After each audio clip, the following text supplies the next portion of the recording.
Sir இப்ப பொதுவா வந்து நெறைய பேருக்கு வந்து பணப்பிரச்சனை அப்படிங்கிறது வந்து சின்ன வயசுல இருந்தே அவங்களுக்கு வந்து அது முடியாத ஒரு பிரச்சனையாவே இருக்கு சார். இப்போ ஒருத்தங்களுக்கு பணப்பிரச்சனை ஏற்படுது அப்படின்னா, அதுக்கு காரணம் என்ன சார்?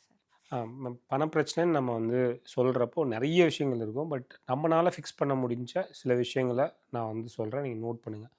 ஃபர்ஸ்ட் வந்து உங்க வீட்ல south west corner, north east corner அதாவது தென்மேற்கு மூலை எப்படி இருக்கு? வடகிழக்கு மூலை எப்படி இருக்குன்னு பாருங்க.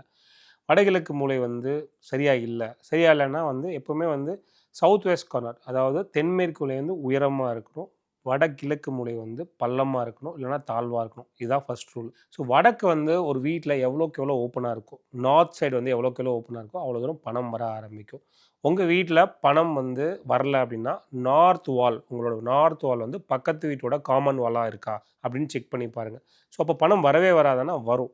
ஆனா வந்து கஷ்டப்பட்டு வரும். மத்தவங்க ஒரு தடவ எஃபோர்ட் போடுறாங்கன்னா, நீங்க 2 தடவ இல்ல 3 தடவ போட வேண்டியிருக்கும். ஸோ இது வந்து ஃபர்ஸ்ட்டா நீங்க செக் பண்ணுங்க. 1.